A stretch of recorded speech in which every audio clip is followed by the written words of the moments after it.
Hello दोस्तों, आज का हमारे इस वीडियो में आपका स्वागत है। कुछ बच्चों को डिमांड थी कि सर सीरीज़ से अभी पूरा चैप्टर समझ में नहीं आ रहा है। अगर कुछ चैप्टर आपके जैसे मैथ के हैं, साइंस के, अगर आप चैप्टर वाइज करा देते तो ज़्यादा सही था। तो उनकी कहने के अनुसार हम आज फिजिक्स का एक पहला चैप्टर जो है प्रकाश, उसको शुरू करते हैं और इसमें देखते हैं कि क्या क्या आपका इम्पॉर्टेंट है और क्या क्या आपको पढ़ना है। जैसे चैप्टर का नाम है प्रकाश।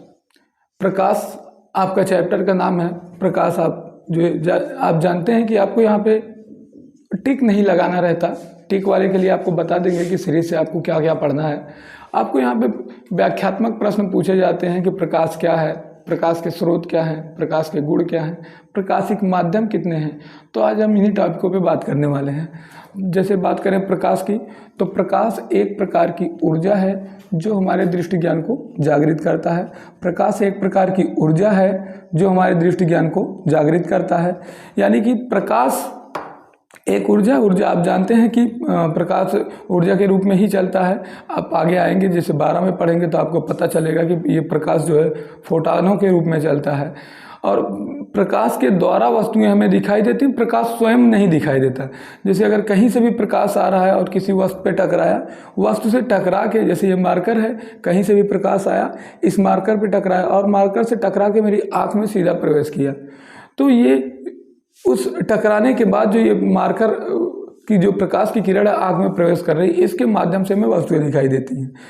प्रकाश स्वयं दिखाई नहीं देता है। अगर आप इसके बारे में लिखना चाहते हैं तो लिखेंगे कि प्रकाश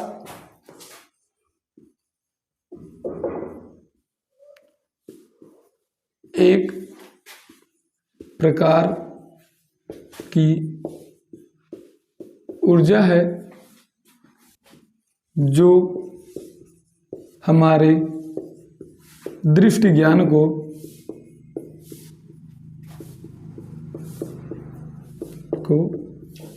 जागृत करती है। अगर आगे आप इसमें लिखना चाहते हैं तो आप ये भी बढ़ा के लिख सकते हैं। इसके माध्यम से हमें वस्तुएं दिखाई देती हैं, यह स्वयं दिखाई नहीं देता है।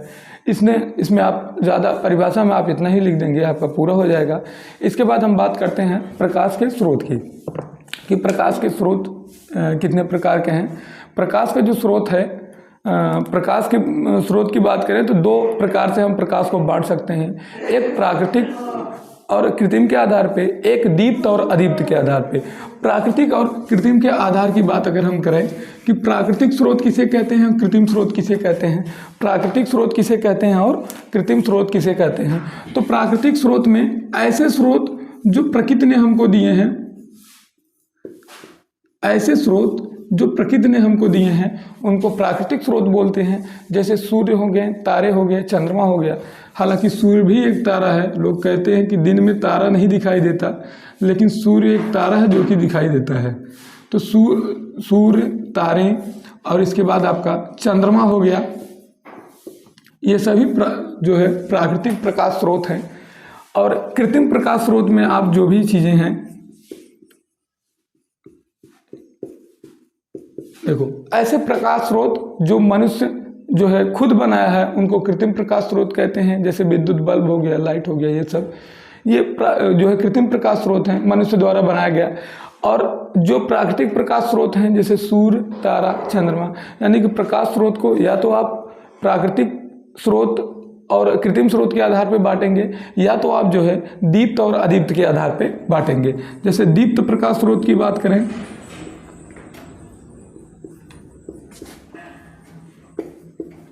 दीप्त प्रकाश स्रोत, अदीप्त प्रकाश स्रोत।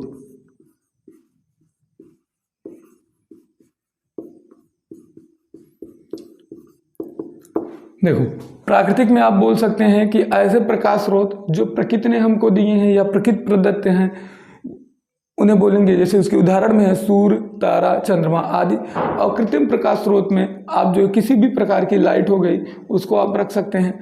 दीप्त प्रकाश स्रोत का मतलब ऐसे प्रकाश स्रोत जो स्वयं प्रकाश उत्पन्न करते हैं, वो किसी और के माध्यम से प्रकाश उत्पन्न नहीं करते हैं, उनके पास अपना स्वयं का प्रकाश होता है। जैसे सूर्य हो गया, तारे हो गए और विद्युत बल्ब हो गया,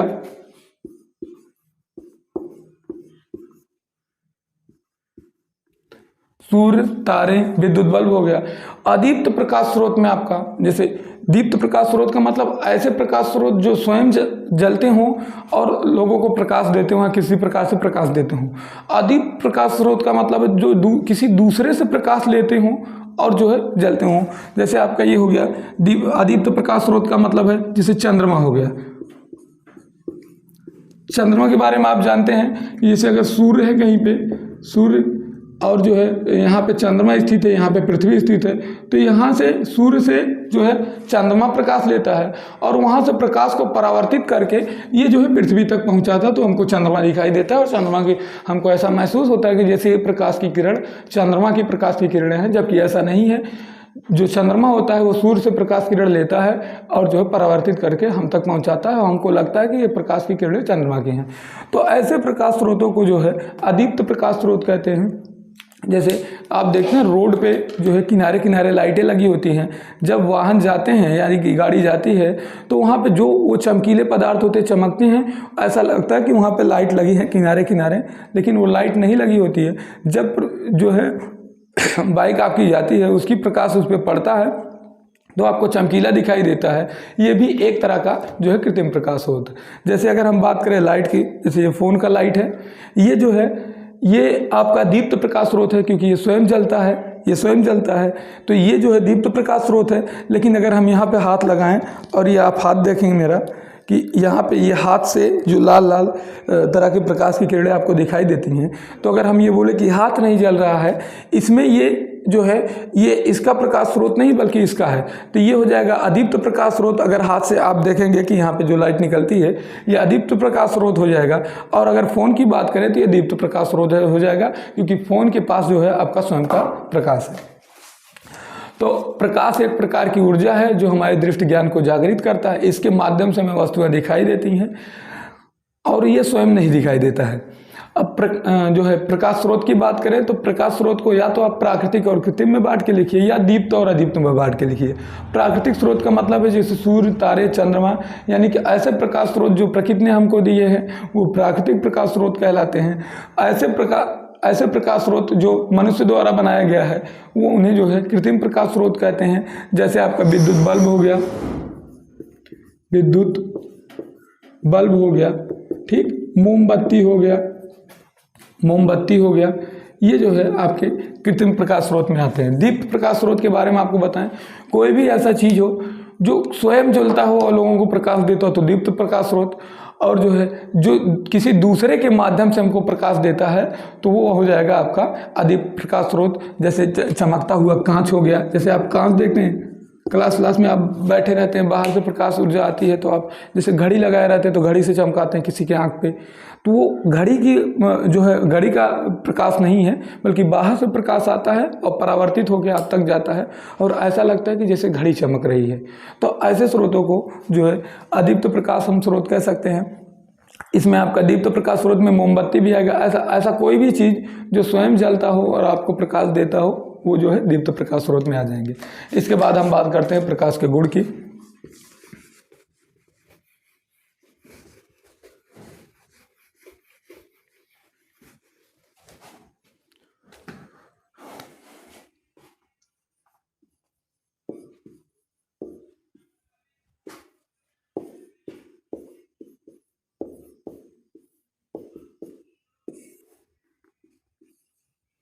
प्रकाश के गुण की बात करें तो इसमें आप नंबर 1 पढ़ेंगे कि प्रकाश स्वयं तो अदृश्य होता है। अगर इसमें आप लिखना चाहेंगे तो आप लिख सकते हैं प्रकाश जो होता है, प्रकाश स्वयं अदृश्य होता है परंतु इसके माध्यम से, बोल देखा मैंने,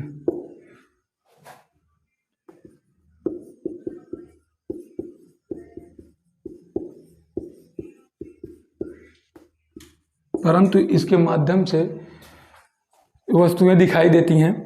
प्रकाश स्वयं तो अदृश्य होता है परंतु इसके माध्यम से वस्तुएं दिखाई देती हैं। ये आप इसके गुण में आप पहला लिख सकते हैं कि प्रकाश के गुण में, यानी कि प्रकाश में क्या क्या गुण पाया जाता है। तो प्रकाश का पहला गुण है, प्रकाश स्वयं अदृश्य होता है, यानी स्वयं दिखाई नहीं देता, परंतु इसके माध्यम से वस्तुएं दिखाई देती हैं। इसका मतलब है कि जब प्रकाश किसी वस्तु पे पड़ता है और वहाँ से प्रकाश टकरा के, जैसे आप बोर्ड पे देख रहे हैं कि यहाँ पे लिखा है प्रकाश, तो बाहर से प्रकाश की किरण आई, इस बोर्ड पे टकराया, बोर्ड पे टकरा के आपकी आँख में प्रवेश किया, और जाके दो प्रकाश की किरणें जब आँख के रेटिना में जाके काटती हैं तो आपको लिखा पता चलता है कि यहाँ पे प्रकाश लिखा गया है।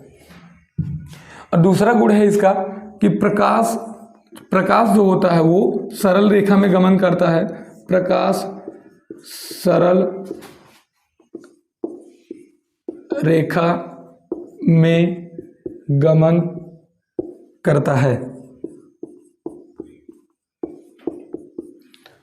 प्रकाश जो है सरल रेखा में गमन करता है, यानी कि प्रकाश जो है जब भी जाएगा तो टकरा के वो सीधी रेखा में जाएगा, कभी जो है टेढ़ी मेढ़ी रेखा में नहीं जा सकता। क्योंकि जैसे मान लीजिए आप यहाँ पे कोई बुक हो, आप अंधेरे कमरे में रहें और यहाँ से ऐसे आप इसको जो है लाइट को ऐसे ऑन करें और देखें, तो अगर आप किसी अंधेरे कमरे में हैं तो इस तरह से लाइट जलाएंगे तो इस बगल अंधेरा रहता है तो इसके बगल बगल में प्रकाश हो सकता है। अगर ये प्रकाश की, अगर हम यहाँ बाहर से प्रकाश जला रहे हैं तो इस बगल इसके इस पृष्ठ पे अंधेरा रहता है।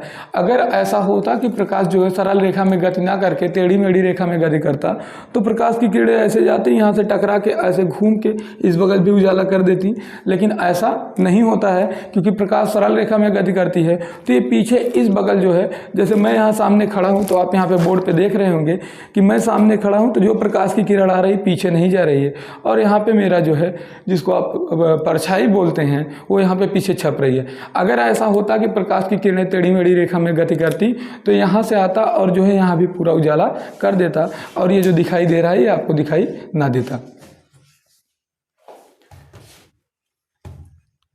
इसके बाद है प्रकाश का अगला गुण है प्रकाश की चाल की बात करते हैं। प्रकाश की निर्वात में चाल, अलग अलग माध्यम में प्रकाश की चाल अलग अलग होती है। प्रकाश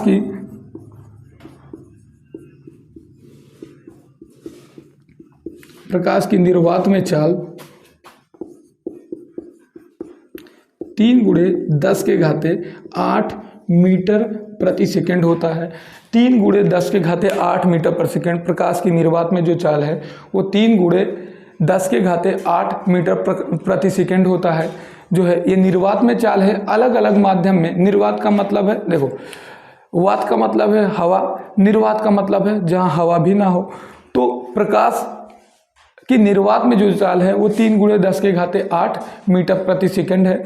और अलग अलग माध्यम में, जैसे वायु में इसकी चाल लगभग इतनी पाई जाती है, फिर जो है वायु में इसकी चाल लगभग इतनी है, द्रव में कुछ अलग है, ठोस में ये जो है गमन नहीं कर पाता है। जो है सबसे ज़्यादा प्रकाश की चाल निर्वात में ही है, 3 गुणे 10 के घाते 8। इसके बाद वायु में माना जाता है, इसके बाद जो है द्रव में माना जाता है, तब लास्ट में लगभग ठोस में इसकी प्रकाश की चाल 0 होती है। और इसके बाद जो है आपका अगर देखें तो जो प्रकाश होता है, प्रकाश ये विद्युत चुंबकीय तरंगों के रूप में चलता है। प्रकाश विद्युत चुंबकीय तरंगों के रूप में चलता है। तरंग जानते हैं आप लोग, जैसे तालाब उलाब में लहर उठती हैं, ऐसे करके चलती हैं। अगर कोई कंकड़ आप फेंकते हैं तो तालाब में लहर उठती है, ऐसे करके चलती है। तो प्रकाश की जो किरण है वो जो है माना जाता है कि सीधी चलती है, लेकिन ये जो है हमेशा जब आप इसको तरंग के रूप में देखेंगे तो पाएंगे कि ऐसे ऐसे ये चल रही हैं प्रकाश की किरणें, ठीक, ऐसे ऐसे आगे बढ़ती हैं। तो ये प्रकाश जो है, प्रकाश का जैसे पहला गुण आपको बताएं, प्रकाश स्वयं अदृश्य होता है परंतु इसके माध्यम से वस्तुएं दिखाई देती हैं। प्रकाश सरल रेखा में गति करता है या सरल रेखा में गमन करता है। तीसरा, प्रकाश की निर्वात में चाल 3 गुणे 10 के घाते 8 मीटर प्रति सेकंड होता है, यानी कि 1 सेकंड में वो 3 गुणे 10 के घाते 8 मीटर जो है गति करता है। यानी कि अगर हम इसको किलोमीटर में चेंज करें तो ये 3 गुणे 10 के घाते 8 को अगर किलोमीटर में चेंज करेंगे तो ये 3 गुणे 10 के घाते 5 हो जाएगा किलोमीटर प्रति सेकंड। यानी कि 1 सेकंड में 5 किलोमीटर जाता है। 1 सेकंड में 5 किलोमीटर नहीं, 3 लाख किलोमीटर जाता है। जैसे यहाँ से अगर जो है 10 के घाते यहाँ पे 5 दिया है तो 10 के घाते 5 का मतलब 1 लाख, और आगे 3 का गुणा है तो 3 लाख किलोमीटर 1 सेकंड में प्रकाश जाएगा। यानी कि जैसे आप लाइट ऑन करते हैं इसकी स्पीड इतनी ज़्यादा होती है कि 1 सेकंड में ये लगभग अगर ये निर्वात में है तो निर्वात में लगभग 1 सेकेंड में ये जो है 3 लाख किलोमीटर गति कर सकता है।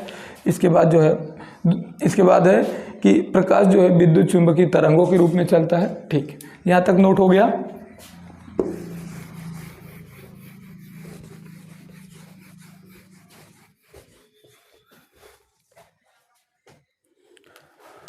फिर अगला गुण है जो है अलग अलग माध्यम में प्रकाश की जो किरण होती है वो अलग अलग वेग से गति करती है, यानी कि अलग अलग माध्यम में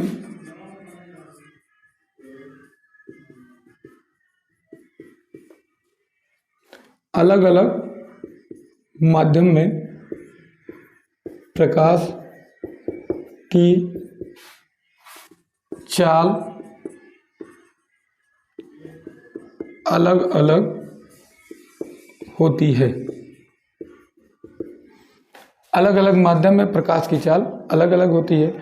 इसके बाद है अगला गुण है कि जो दृश्य प्रकाश है उसकी तरंग दैर्घ्य, जो दृश्य प्रकाश की किरणें हैं उसकी तरंग दैर्घ्य जो होती है वो 4000 एंगस्ट्रॉम से 8000 एंगस्ट्रॉम होता है। यानी दृश्य प्रकाश की किरणें, ऐसे प्रकाश किरणें जिनके द्वारा हम वस्तुओं को देख सकते हैं, उनका जो है तरंग दैर्घ्य जो होता है वो 4000 एंगस्ट्रॉम से 8000 एंगस्ट्रॉम तक होता है। अगर बात करें तरंग दैर्घ्य की, तो जैसे अगर मान लीजिए कोई तरंग है वो इस तरह से गमन कर रही है, तो इसके एक श्रृंग से दूसरे श्रृंग तक की दूरी ये तरंग दैर्घ्य होती है, जिसे हम लोग जो है लैम्डा से प्रदर्शित करते हैं। या एक गर्त से, ये ऊपर वाला जो उठा हुआ भाग होता है इसको श्रृंग बोलते हैं, नीचे वाले भाग को गर्त बोलते हैं। या एक गर्त से दूसरे गर्त तक की दूरी को जो है हम श्रृंग, यहाँ ऊपर वाला एक जो है सिरे से दूसरे सिरे तक के बीच की दूरी, जैसे ऊपर वाले भाग को श्रृंग बोलते हैं, नीचे वाले भाग को गर्त बोलते हैं। या तो आप एक श्रृंग से दूसरा श्रृंग देख लें, वहाँ तक की लंबाई, या फिर एक गर्त से दूसरा गर्त देख लें, वहाँ तक की लंबाई। तो जिन प्रकाश की किरणों से हमें वस्तुएं दिखाई देती हैं वो जो है आपका 4000 से 8000 एंगस्ट्रॉम तक होता है। बाकी इतना बहुत है। अगर आप जो है इसको समझना चाहते हैं प्रकाश किसे कहते हैं, प्रकाशिक माध्यम क्या है, प्रकाशिक स्रोत क्या है, ये हो गया आपका प्रकाशिक गुण है। इसके बाद प्रकाशिक माध्यम की बात करते हैं। प्रकाशिक माध्यम आप बहुत छोटा सा ही है, थोड़ा सा और समझ लें, बाकी हम देखेंगे अगली क्लास में। प्रकाशिक माध्यम की बात करते हैं कि ऐसा माध्यम जिसमें प्रकाश गमन कर सकता है। प्रकाश के गमन के आधार पर यहाँ पे हम माध्यमों को बांटते हैं। तो एक होता है, पहला आपका है पारदर्शक माध्यम। पारदर्शक माध्यम। दूसरा होता है पारभाषक माध्यम।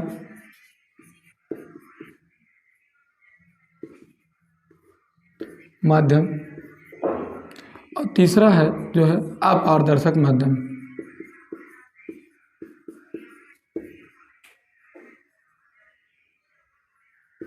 देखो, पारदर्शक माध्यम का मतलब है कि प्रकाश की जो किरण होती है, ऐसा माध्यम जिसमें प्रकाश की किरण लगभग पूरा गुजर जाती है, तो उनको बोलते हैं पारदर्शक माध्यम। प्रकाश की किरण पूरी तरह से अगर गुजर जाती है जिन माध्यमों से, उनको बोलते हैं जो है पारदर्शक माध्यम। जिनसे प्रकाश की किरण का कुछ मात्रा यानी कि आंशिक भाग ही गुजर पाता है, उसे जो है हम बोलते हैं पारभाषक माध्यम। और जिनसे प्रकाश की किरण का कुछ भी अंश यानी थोड़ा सा भी भाग नहीं गुजर पाता है, उनको बोलते हैं अपारदर्शक माध्यम। जैसे पारदर्शक का माध्यम का मतलब है कि ऐसे माध्यम जिनमें प्रकाश का पूरा किरण गुजर पाए। जैसे वायु है, तो मान लीजिए ऊपर से ऐसे ये अपनी, अगर यहाँ पे हम बनाए ऐसे पृथ्वी है, तो ऊपर ये जो है क्षोभ मंडल, समताप मंडल, ये सब यहाँ पे वायु की परतें हैं। अगर मान लीजिए सूर्य से प्रकाश की किरण आ रही है, तो यहाँ पे जब प्रकाश की किरण चलती है तो इसमें जो वायु में जो मिट्टी धूल के कण रहते हैं, कभी कभी इनसे प्रकाश की किरण टकरा के उसी माध्यम में वापस चली जाती है। प्रकाश की किरण ऐसे आई, इनसे सीधा टकराई, उसी माध्यम में वापस चली गई, जहाँ से आ रही यानी कि निर्वात में वापस चली गई।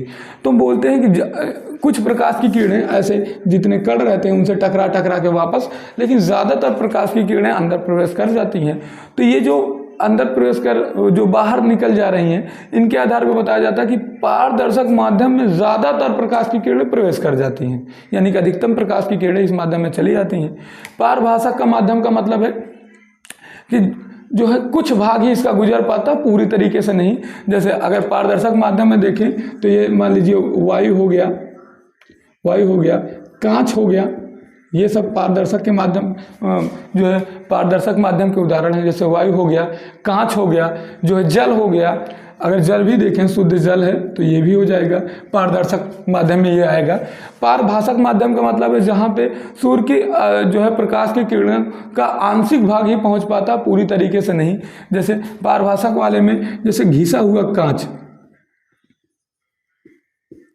घिसा हुआ कांच आ जाएगा, ठीक। इसके बाद जैसे आपका मिट्टी, जैसे मिट्टी है, मिट्टी में जो है जल में अगर आप मिट्टी को घोल दें तो यानी जो गंदा जल होता है, यानी कि गंदा जल,